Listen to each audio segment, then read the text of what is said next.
बंदी छोड़ सतगुरु रामपाल जी भगवान की जय। बंदी छोड़ की सभी पुण्यात्माओं को दास का सत साहेब।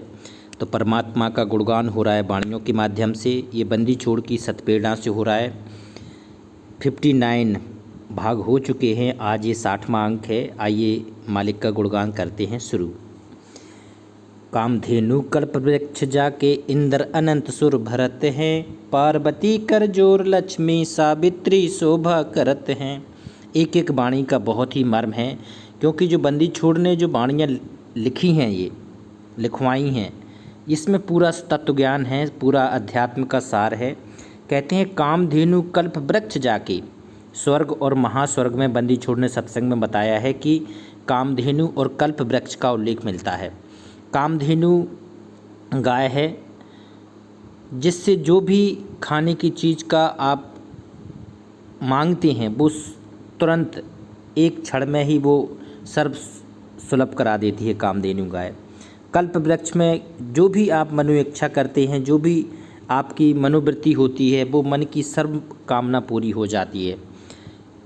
तो यहाँ बंदी छोड़ बता रहे हैं कि जो लोक है ना, जो ब्रह्मलोक हैं, स्वर्ग है, यहाँ पर जो इच्छा होती है तो वो मांगना पड़ता है। सतलोक में क्या है, आपकी इच्छा के पहले ही वो पूर्ति कर दी जाती है, क्योंकि वहाँ पूर्ण परमात्मा है, वो सर्व का पिता है, जिसके संरक्षण में रहे। तो वहाँ किसी प्रकार की कोई कमी नहीं है। वहाँ कोई भी चीज़ आपने की अपनी कल्पना या विचार ही नहीं होता है, क्योंकि वहाँ नूरी तत्व के नूरी रूप, नूरी शरीर, नूरी खान पान सबके महल हैं वहाँ पर, जहाँ छोड़ के हम आए थे। तो वहाँ जाने के लिए भगवान बता रहे हैं कि अब इनका आपको विचार हटाना पड़ेगा। कल्प कामधेनु कल्प वृक्ष जाके इंद्र अनंत सुर भरत हैं। कहते हैं स्वर्ग के राजा इंद्र जैसे असंख्य आत्माएं तो वहाँ पर उस परमात्मा की गुणगान करने के लिए गायन किया करती हैं, सुर भरती हैं परमात्मा को रिझाने के लिए। कहते हैं पार्वती कर जोर लक्ष्मी सावित्री शोभा करत हैं। कहते हैं ब्रह्मा विष्णु महेश के लोकों में जो उनकी देवियाँ सर्व सुंदरी मानी जाती हैं, वो उस पूर्ण परमात्मा सत कबीर के आगे, उस पूर्ण परमात्मा सत्य पुरुष के आगे हाथ जोड़कर उसकी विनती करती हैं और शोभा बढ़ाती हैं। वहाँ पर परमात्मा के लोक में शोभा बढ़ाती हैं ऐसी पुण्यात्माएँ, और परमात्मा के हाथ जोड़ कर जोर पार्वती कर जोर लक्ष्मी और सावित्री शोभा करत हैं। वहाँ परमात्मा की सेवा में ये लोग रहती हैं। गंधर्व ज्ञानी और मुनि ध्यानी पांचों तत्व खवास हैं। यहाँ परमात्मा ये बताना चाह रहे हैं कि जिन लोकों में आप जाना चाहते थे पहले ब्रह्मा विष्णु महेश, उनसे असंख्य योग और सुंदर जो पुण्यात्माएँ हैं वो सतलोक में निवास करती हैं, वहाँ सत्य पुरुष के सामने। तो कहते हैं गंधर्व ज्ञानी और मुनि ध्यानी पांचों तत्व खवास हैं। जो गंधर्व देवता साहित्य में कहा गया है, गंधर्व देवता, ज्ञानी पुरुष, ऋषि, मुनि, ध्यानी, पांचों तत्व खवास हैं। इसके अलावा ये भी परमात्मा का ध्यान धरती हैं। पांचों तत्व खवास हैं। खवास मतलब खासम खास, सेवक, नौकर, ये पांच तत्व उस परमात्मा के आगे पीछे घूमते हैं, नौकर हैं, खास हैं। जिन पांच तत्व 3 गुणों के कारण ये 21 ब्रह्मांड काल के चल रहे हैं, वो परमात्मा के खासम खास हैं। कहते हैं काल जो पीसे पीसना जोरा है पनियार, ये 2 असल मजूर हैं मेरे उस पूर्ण परमात्मा की दरबार, जो आज बंदी छोड़ सतगुरु रामपाल जी भगवान के स्वरूप में 8 सितंबर 1951 को पृथ्वी पर प्रकट है। तो कहते हैं त्रिगुण 3 बहुरंगी बाजी, कोई जन बिरले दास है। जो त्रिगुण यहाँ पर शब्द आया है, ये रजगुण ब्रह्मा जी, सतगुण विष्णु जी और तमगुण शिव जी के लिए आया है। तो कहते हैं त्रिगुण 3 बहुरंग बाजी, ये बाजी हैं अपने अपने लोगों की साधना कराने के लिए। एक ये काल का संयोजित जाल है। तो त्रिगुण 3 बहुरंग बाजी, कोई जन बिरले दास है। इस जाल को कोई बिरला ही समझ सकता है। कोई बिरला कब समझेगा, जब वो पूर्ण परमात्मा सतगुरु रूप में भगत को प्राप्त होगा। जब तक ये पूर्ण परमात्मा भगत को प्राप्त नहीं होगा, तब तक कोई समझ ही नहीं सकता है। तो आज बंदी छोड़ सतगुरु रामपाल जी महाराज की जो हम लोगों ने ज्ञान प्राप्त किया है, जो गुरु रूप धारण किया है, जो पूर्ण परमात्मा माना है, तो हम लोग आज काल के जाल को समझ रहे हैं, त्रिगुण बहुरंगबाजी समझ रहे हैं। ये बहुत बिरले ही बात होती है और आज हम सभी भगत वो बिरले भगत हैं। कहते हैं ध्रुव प्रहलाद अगाध अग है और जनक विदेही जोर है। ध्रुव प्रहलाद, अगाध का मतलब होता है सर्वोपरि भक्ति करने वाले, अगाध। तो ध्रुव प्रहलाद अगाध अग है, अग मतलब आगे पहुंचने वाले। तो आज हमारे भक्ति मार्ग में ध्रुव प्रहलाद का नाम बहुत सम्मान से लिया जाता है, जिन्होंने साधना करके मोक्ष प्राप्त किया है। मोक्ष का मतलब है जिन्होंने विष्णु लोक की साधना की, इन्हें विष्णु लोक प्राप्त हुआ है। और जनक विदेही जोर है, और जनक विदेही भी भक्ति मार्ग में बहुत योग्य माने जाते हैं। जोर मतलब प्रशंसा मानी जाती है, क्योंकि ऐसा करने वाले बिरले ही होते हैं। कहते हैं जब शरीर छूटने के बाद स्वर्ग को प्रस्थान कर रहे थे जनक ऋषि, तो रास्ते में नरक मिला। नरक मिला क्या, ये काल का, ये भी सोची समझी काल की जाल होती है। इन्हीं जाल को समझना है। काल कहाँ से इनको जनक को ले गया, जहाँ नरक द्वार था, जहाँ 12 करोड़ आत्माएं तड़प रही थी। तो ये भी धर्मराज भी है ना, ये भी पूरा काल के डिसिप्लिन में काम करता है, अनुशासन में काम करता है। तो जनक बहुत कोमल हृदय वाले, तो उन्होंने कहा कि रुक जाओ, हमारा रथ रोक लो, हम ऐसे इनको तड़पता हुआ नहीं दे सकते हैं। तो अपने आधे पुण्य जनक ऋषि ने उनको दिए थे, जो तड़प रहे थे नरक में। तो अपने पुण्य के कारण उनको कहाँ ले गए थे, वो स्वर्ग में ले गए थे। लेकिन कहते हैं कि मासा घटे न तिल बड़े विधना लिखे जो लेख, तो इन्हें सच्चा गुरु तो मिला नहीं था। तो कहती हैं वो 12 करोड़ आत्माएं तुरंत फिर नरक, वहाँ के स्वर्ग में भोगने के बाद फिर नरक में आईं। तो कहती है जनक विदेही जोर है, ऐसा जोर लगाने वाला जिनकी प्रशंसा की जाती है, तो ये भी बहुत कम ही मिलते हैं। लेकिन ये काल का जाल है। आज हम लोगों को समझ में आ रहा है कि जनक ने जो गलती की वो आज हम नहीं करेंगे, अपना पुण्य किसी को नहीं देंगे, न लौटाएंगे। चले विमान निदान बीत्या और धर्मराज की बंध तोड़ है। तो कहती हैं कि धर्मराज की बंध को तोड़ के इन 12 करोड़ जीवों को ले गए थे।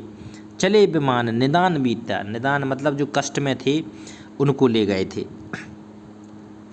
गोरख दत्त जुगादी जोगी नाम जलंधर लीजिए। वो कहते हैं भरथरी गोपी चंदा सीजे ऐसी दीक्षा दीजिए। तो इसमें पूर्ण परमात्मा ने बिल्कुल कलम तोड़कर गोरखनाथ, दत्तात्रेय, युगादि योगी मतलब जिनका एक युग तक संचित भक्ति कर्म रहता है, इनका एक युग तक ये रहते हैं, तपस्वी हैं। एक युग तक ये यहाँ से शरीर में पृथ्वी पर आ जाते हैं और यहाँ से शरीर छोड़ के अपने धाम में चले जाते हैं। इनकी गोरखपुरी है, दत्तात्रेय अपने लोक में रहते हैं। ये युगों तक ये तपस्वी धारी अपने अपने लोकों में रहते हैं। और नाम जलंधर लीजिए, तो गोरखनाथ, दत्तात्रेय और जलंधर नाथ जैसे योगी महापुरुष हुए हैं। तो भरतरी गोपी चंदा सीजे ऐसी दीक्षा दीजिए। तो यहाँ पर जो गोरखनाथ के शिष्य थे भरतरी और गोपी चंद, तो परमात्मा कह रहे हैं कि अगर आपको कुछ भक्ति और समर्पण चाहिए है तो भरतरी गोपी चंद जैसा सीखें। ऐसी अगर किसी को दीक्षा चाहिए तो भरतरी गोपी चंद जैसी चाहिए। और गोरखनाथ जो गुरु थे उन्होंने भरतरी गोपी चंद की जो परीक्षा ली थी और उसमें सीधे मतलब हुए थे, सफल हुए थे। वो सफल हुए थे और जिस लोग की साधना कर रहे थे वहाँ तक चले गए थे। कहते हैं कि राज तजना सहज है, सहज त्रिया का ने मान बढ़ाई ईर्षा, दुर्लभ तजना ये। तो भरतरी और गोपीचंद दोनों राजा थे। भरतरी अपनी पत्नी को बहुत प्यार करते थे, गोपीचंद भी राजा थे। तो ये कहानी सभी ने सुनी होगी। बाद में सबसे बड़ी बात यह है कि 12 वर्ष के लिए इनके सतगुरु ने आदेश दिया है कि आपको अलवर के किले में काम करना है, कोई भी शुल्क लिए बगैर, और खाना की व्यवस्था के लिए आपको अलग से काम करना है। तो यहाँ देखिए, जबकि उन्हें पूर्ण परमात्मा भी सतगुरु नहीं थे गोरखनाथ, लेकिन उनका जो समर्पण था भरतरी और गोपीचंद का, 12 साल तक अपने सतगुरु की आज्ञा के लिए अलवर के किले का पूर्ण निर्माण करवाया और साथ में खाना खाने के लिए कुम्हार के घर पर जो घड़े बनते थे उनकी गारा को साना करते थे, गारा को अच्छी बनाया करते थे। तो उसमें क्या था, उनके खाना मिल जाता था। खाना भी कैसा, आधा पेट। कहते हैं कि जिस कुम्हार खाना लाता था उसकी पत्नी कर्कशा थी, तो वो आधा ही खाना पहुंचाती थी। तो आधा कुम्हार खाता था, आधा भरतरी और गोपीचंद खाते थे। तो आधे पेट में भक्ति करना, फिर दिन भर काम करना और अपने सतगुरु के प्रति प्रेम को कमाना नहीं है, बढ़ाते ही जाना है। सतगुरु से कभी ये नहीं कहा कि परमात्मा मुझे दर्शन दो, परमात्मा मुझे मार्गदर्शन दो। 12 वर्ष तक एक समर्पण के पीछे 12 वर्ष लगा दी। तो ऐसी कहते हैं, भरतरी गोपीचंद सीझे ऐसी दीक्षा दीजिए। तो यहाँ बंदी छोड़ हमें समझाना चाहते हैं कि भगत ऐसा बनना है कि समर्पण हो, त्याग हो। कैसा, जैसा भरतरी गोपीचंद ने किया था। आगे देखते हैं, सुल्तानी बाजीद फरीदा पीपा परचे पाइया और देवल फेरा गोप गोसाई नामा की छान छवाइया। एक एक यहाँ पर जो कहानियाँ हैं ना, ये बहुत कुछ सिखाती हैं। कहते हैं भरतरी को भी बाद में ठग लिया था काल ने, क्योंकि भरतरी गोपीचंद को जो खाना मिलता था वो आधा पेट मिलता था। तो बाद में जब ये जानने लगे, इनकी परीक्षा पूरी हुई 12 साल बाद, तो इन्होंने जो एक चीज़ बोली थी ना मुख से, पिता का हेत माता का अहेत, आधा सोना आधा रेत। तो इन्होंने अपनी सिद्धि से वचन में शक्ति आ जाती है। कहती हैं काल इनके मुँह से निकला, काल शब्द पकड़ता है। तो शब्द निकालते समय पुण्यात्मा सोचना चाहिए कि किसी भी भगत के द्वारा क्या प्रयोग किया जा रहा है शब्द। तो काल ने वहाँ शब्द पकड़ा, तो आधा तो सोने की घड़ी कर दिए, आधे रेत की कर दिए। तब उनको विश्वास हुआ कि ये शुद्ध पुरुष थे, हमने इन्हें बहुत कष्ट दिया। जो कुम्हारन थी उसे भी बहुत कष्ट हुआ, उसने भी बहुत विलाप किया कि परमात्मा के रूपी ऋषि थे, हमने बहुत सताया, खाना भी नहीं दिया ठीक ढंग से। तो कहती हैं हर जगह काल भगवान कहीं ना कहीं जाल अपना फेंकता है। वर्तमान भी कुछ ऐसी ही स्थिति है। काल का जाल समझना ये बहुत असंख्य युग वाली बात है। आगे देखते हैं, सुल्तानी बाजीद फरीदा पीपा परचे पाइया देबल फेरा गोप कुसाई नामा की छान छिवाइया। सुल्तानी कहती हैं अध्यात्म और त्याग के लिए सुल्तानी का नाम सबसे ऊपर आता है। अब्राहिम सुल्तान अधम कहते हैं जब उसकी सवारी निकलती थी तो इंद्र भगवान भी शर्मा जाता था कि जो ठाठ अब्राहिम सुल्तान अधम के हैं, बलक बुखारा के सुल्तान के, वो तो हमारे भी नहीं हैं। इतना ठाठ बात। कहते हैं उसको जब ज्ञान हुआ, उसको जब पूर्ण परमात्मा मिले, तो कहते हैं रांडी दांडी ना तजे ते नर कहिए काग, और बलक बुखारा भी तज दिया थी कोई पिछली लाग थी रांडी पत्नी, दांडी गाय। कहती हैं गाय और पत्नी को भी लोग नहीं छोड़ सकते हैं, और बलक बुखारा भी तज दिया, छोड़ दिया था उसने परमात्मा प्राप्ति के लिए। कोई थी पिछली लाग, तो ये पिछली लाग थी। लेकिन कहते हैं कि सुल्तानी का भी आज तक भी मोक्ष नहीं हुआ। बात की कबीर सागर में जो स्थिति बताई गई है उसमें स्पष्ट लिखा है कि पिछली पीढ़ी में सुल्तानी का जन्म होगा, और अगर मर्यादा में रहेगा तभी पार होगा। वाजीद फरीदा पीपा, ये कोई मोक्ष को पूर्ण मोक्ष को प्राप्त नहीं होती है। मुक्ति 4 प्रकार की बताई है परमात्मा ने। पिछली पीढ़ी में ही पूर्ण मोक्ष होता है, तो वाजीद भी मुक्त नहीं हुए। कहते हैं बाजीद कहे उठाओ ऊँट, लोग कहें ये मुआ, और ऊँट उठन वाली चीज़ नहीं। कहते हैं कि बाजीद राजा का लड़का था और ऊँट की सवारियाँ जा रही थी, तो बीच में एक सकरा रास्ता था, तो वहाँ ऊँट मर जाता है। तो वो कहता है ऊँट ये हमारी सवारी क्यों रुक गई है? तो कहते हैं आगे ऊँट मर गया है। तो कहते हैं कुछ तो बिगड़ा नहीं, नक्शक इसका बिगड़ा नहीं, ना आँख कान नहीं बिगड़े, फिर इसको क्या हो गया? बोले आदमी मर जाता है, हर किसी को मरना होता है, ऊँट मर गया, कल के दिन हमें भी मरना पड़ेगा। तो उसने कहा कि बाजीद ने पूछा क्या हम भी मरेंगे एक दिन? तो उन्होंने कहा राजा ये तो नियम है, जो आया है वो जाएगा, राजा रंग फकीर। तो उसी समय से बाजीद ने संन्यास ले लिया था। और कहते हैं कि बाजीद की और बूढ़ी माँ की जो कहानी है वहाँ पर 4 रोटियों वाली, तो 4 रोटी इसने भूखी कुतिया को खिलवा दी थी। तो परमात्मा बहुत प्रसन्न हो गए थे इसके त्याग समर्पण को देख के। तो इतना त्याग और समर्पण होने के बाद भी पार नहीं हुआ, क्योंकि ये पूर्ण मोक्ष मार्ग नहीं था और तीनों मंत्र नहीं मिले थे उन्हें। कहते हैं फरीद जो थे, कहते शेख फरीद कुएं में अटके, ये उल्टा होकर कुएं में भी लटक गए थे, इतनी कठोर साधना की थी। कहते हैं कि इनका शरीर सूख गया था। कहते कागा सप्तन काइयो और चुन चुन खइयो मांस, मेरे 2 नैना मत खाइयो, मोय पिया मिलन की आस, मुझे परमात्मा की आस है। तो ऐसे ऐसे त्यागी पुरुष हो गए। और पीपा परिचय पाइया, कहते हैं पीपा को वो परमात्मा ले गया था, द्वारका में रखा था, द्वारका नगरी बसाई थी उस कबीर परमात्मा ने, क्योंकि विश्वास के ऊपर। पीपा काशी में जब गया गुरु रामानंद के आश्रम में, तो वहाँ एक आश्रम था द्वारका आश्रम, द्वारका नगरी। तो उन्होंने कहा कि द्वारका नगरी में भगवान कृष्ण रहते हैं। तो किसी ग्वाले ने मजाक कर दिया, तो मजाक में वो कूद गए। कहते हैं पीपा नदी में कूद गए, कैसी करी ढिठाई, ओ वो नर पाला जीत गए, जिन सर धड़ की बाजी लाई। तो पीपा समर्पित भगत हो गया था, उसे परमात्मा पर विश्वास था कि वास्तव में भगवान हैं। तो 7 दिन पूर्व परमात्मा ने कृष्ण रूप धर के पूरी उस गहरे कुंड में द्वारका नगरी बसा दी थी। और 7वें दिन जब आए पीपा, तब उनका स्वागत हुआ। उनको परमात्मा ने अंगूठी भी दी थी, आज भी बनारस के किसी उसमें रखी है, आज तक भी साक्ष्य है ये पीपा वाला।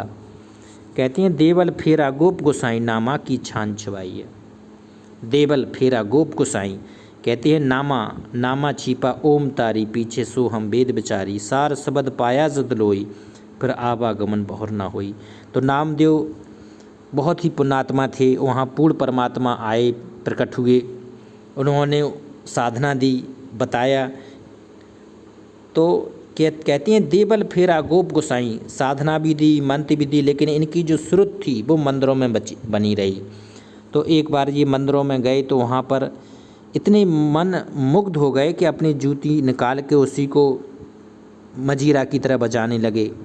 तो उनसे पंडित बहुत नाराज़ हुए, उनको मंदिर के पीछे पटकाए। बाद में मंदिर घुमा दिया था परमात्मा ने, क्योंकि भगत था, भगत की लाज रखना भगत परमात्मा का काम है। तो कहते हैं देवल फेरा गोप गोसाई और नामा की छान छबाई, वो नामा की परमात्मा ने छान छबाई थी। कहते हैं परमात्मा जो चाहे सो कर दे, भरम पड़ो मत कोई, और सेव सिर पर शीश चढ़ाया, बाद में करी रसोई। तो परमात्मा अगर किसी पर प्रसन्न हो जाए, जब देखा कि नामदेव की स्थिति ठीक नहीं है, तो उसके घर की छान छबाने वो खुद पूर्ण परमात्मा आ गया। वो शब्द रूपी परमात्मा है, किसी का भी रूप धर के कहीं भी पहुंच जाता है। तो भगत को पूर्ण समर्पण हो जाएगा तो निश्चित ही वो परमात्मा व्यवस्था करता है आगे की, क्योंकि पतिव्रता जमी पर ज्यों ज्यों धर हैं पाँव, और समर्थ झाड़ू देते फिर ना कहीं कांटा लग जाए। तो अगर हम लोग समर्पित भगत हो गए, समर्पित आत्मा हो गए, तो वो निश्चित ही वो हमें संभालने के लिए आएगा पूर्ण परमात्मा, और आता ही है। कहती हैं छान छबाई गऊ जबाई, गड़का चली विमान में। छान छबाई उस नामदेव की पूर्ण परमात्मा ने अपने हाथों से। तो जब नामदेव की क्षमा सकता है, तो अगर कोई समर्पित भक्त होगा आज वर्तमान में, तो निश्चित ही उस भगत के काज सारने के लिए वो परमात्मा स्वयं आके अपना काज सार सकता है। विश्वास की बात है। कहते हैं छान छबाई और गऊ जबाई। सिकंदर लोदी बहुत ही उस समय तेज खुखार मुसलमान शासक था। उसने कबीर की परीक्षा लेने के लिए गऊ को काट दिया था बीच से। गऊ और बछड़ा दोनों कट गए थे। परमात्मा ने क्या किया, गऊ और बछड़ी दोनों को जिंदा किया और साथ में दूध भी दे के दिखाया था।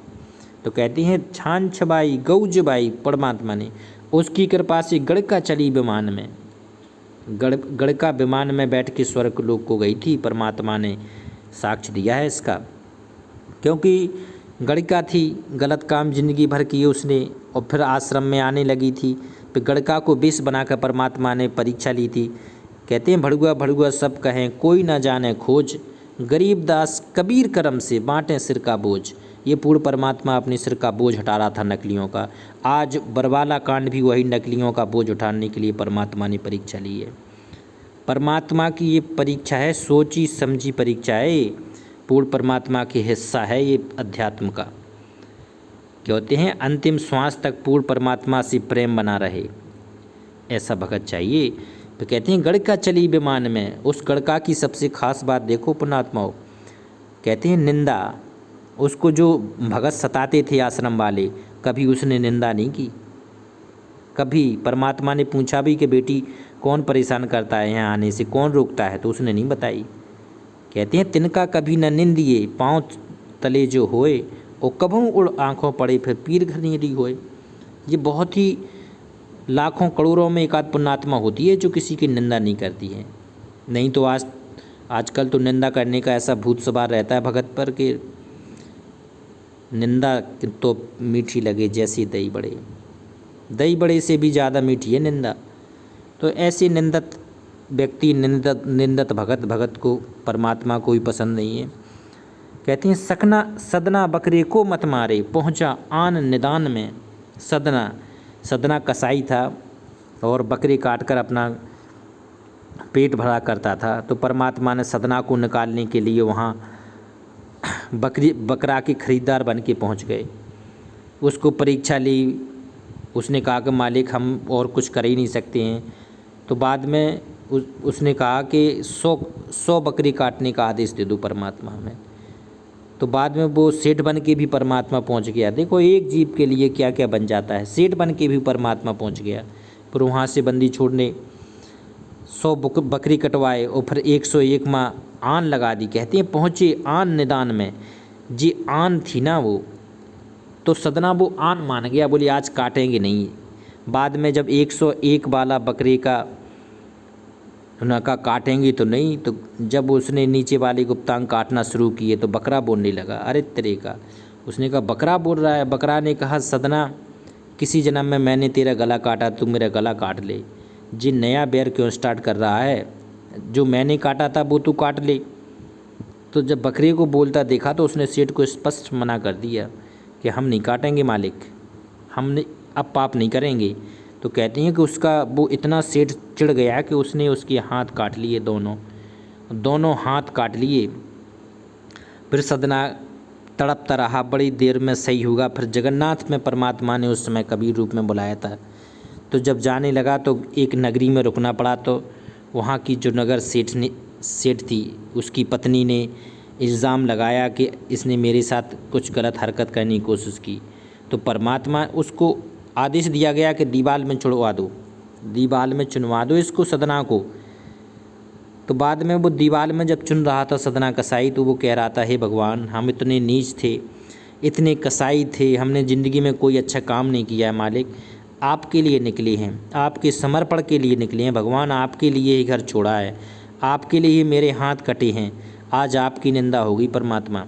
तो कहते हैं उस परमात्मा ने उसके दोनों हाथ जोड़ दिए थे उस समय, और जिसने इल्ज़ाम लगाया था उसके दोनों स्तन कट गए। तो सज़ा उसको मिली, लेकिन परमात्मा ने लाज रख ली अपने भगत सतना। तो कहते हैं सतना बकरे को मत मारे, और पहुँचे आन निदान में। तो वो अपनी आन में डटा रहा और पार होगा। पार कहाँ होगा, परमात्मा अपने मिनी सतलोक में ले गए। अब सदना जैसे भगत आएंगे, नामदेव जैसे भगत आएंगे और बंदी छोड़ के पूर्ण आराधना करके अब पूर्ण मोक्ष होगा, अब सतलोक होगा, सतलोक की प्राप्ति होगी। क्योंकि आज वो पूर्ण परमात्मा सतगुरु रूप में प्रकट है। बंदी छोड़ सतगुरु रामपाल जी भगवान की स्वरूप में प्रकट है, और हम लोगों को ये अभ्यास करा रहे हैं। ये परमात्मा की अध्यात्म का एक अहम हिस्सा है कि कुछ क्षण के लिए अपना परमपिता हमसे दूर रहता है, जिससे हम अच्छाई और बुराई सीख सकें, अच्छे भगत और बुरे भगत की पहचान कर सकें, अच्छे लोगों के साथ मिलकर अपनी भक्ति कर सकें। तो ये परख हो रही है। कैसे परख, क्योंकि एक हज़ारों साल तक मार्ग चलना है, तो हज़ारों साल तक चलने के लिए एक अच्छे उदाहरण भी चाहिए। तो वो परमात्मा पूरी जो गाड़ी बना रहा है, गाड़ी में कुछ अगर किसी को कोई पार्ट्स निभाने को मिला है तो ये परमात्मा की ही प्रेरणा से उसे पार्ट मिला है, और किसी को कोई पार्ट नहीं मिला है क्योंकि एक पिक्चर बनती है तो उसमें हीरो भी होता है, विलेन भी होता है।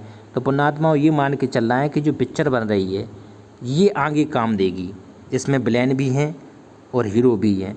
लेकिन ना हमें विलेन की बुराई करना है, ना हीरो की ज़्यादा ही प्रशंसा करनी है। अपने ज्ञान आधार पर पूर्ण परमात्मा को रिझाने के लिए भक्ति करना है। अपना समर्पण, अपनी श्रद्धा, अपना विश्वास, अपना त्याग, सब कुछ परमात्मा के निहित लगाना है, तभी आगे हम पार होंगे। और यही बंदी छोड़ चाहते हैं कि भगत पूरी तरह से बंदी छोड़ पर निर्भर हो जाए। तो नेक्स्ट आगे एक बार जयकारा लगाएंगे बंदी छोड़ का। बंदी छोड़ सतगुरु रामपाल जी भगवान की जय। सत साहेब।